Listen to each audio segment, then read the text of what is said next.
Now, for more on the situation, let's talk to the writer and blogger and member of the Students for Liberty organization, Sara Labib, who often focuses on what's happening in Egypt. Sara, thank you for joining us here on RT. So how would you best describe what's happening in Egypt now? Well, of course, it's a situation gone out of hand. Both parties have not been able to find a peaceful and political solution to the problem. So they're dealing with it through violence, through sit-ins, through demonstrations and marches, where violence has occurred. Of course, yesterday, more than 700 people died. It's an incredible amount of people. And it doesn't seem that in the near future there can be a solution unless both parties recognize that escalation is in no way going to lead to some solution. Well, you see, unrest happened during Morsi's time in office, but surely there were not that many deaths and so much violence in the streets of the country. Wouldn't the country be more secure with Morsi in charge? The problem that they're saying that this was a coup against democracy. It was a coup, yes, but it was not. The Morsi's rule was not democratic himself.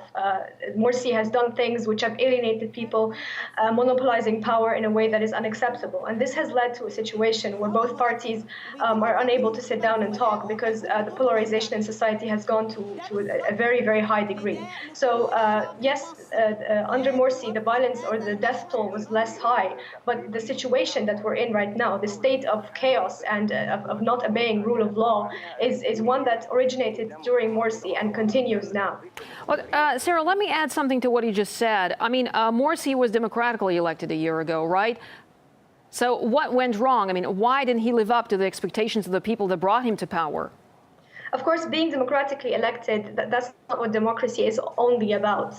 Democracy is about how you rule and what kind of methods you use. Morsi issued a constitutional declaration in November last year, 2012, where he put himself above the law. And this is, of course, in disrespect of rule of law and disrespect of separation of powers. So it's possible that someone who was elected then exits democracy, basically, by taking decisions which are untenable and unacceptable. So that's what happened when Morsi made his decision. And this, of course, made a lot of people so scared and so afraid of their future in the country that they supported a military coup against him. Well, aren't what we're seeing now, the dramatic pictures that are coming out of Cairo, out of Egypt, in fact, a blatant violation of human rights? I mean, with police having the right to shoot. Who will be responsible for that, and who should be responsible, in your opinion? The violence that has been happening with the marches and sit-ins has been going on ever since the revolution started.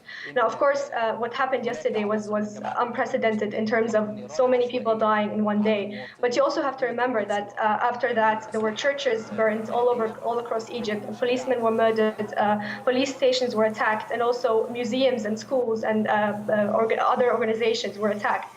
So the violence is coming from many sides, and it's all over the country. And as I said, the problem is not just this incident that happened yesterday. The problem is a state that's been going on for a very long time, where there's no rule of law and there's no one is held accountable for their actions, and no one is even trying to find a solution which is outside the violent sphere and is inside the political sphere, which is what it should happen. Right, Sara Labib, writer and blogger, member of the Students for Liberty organization. Thank you so much for sharing your views with us here on RT. Thank you for having me.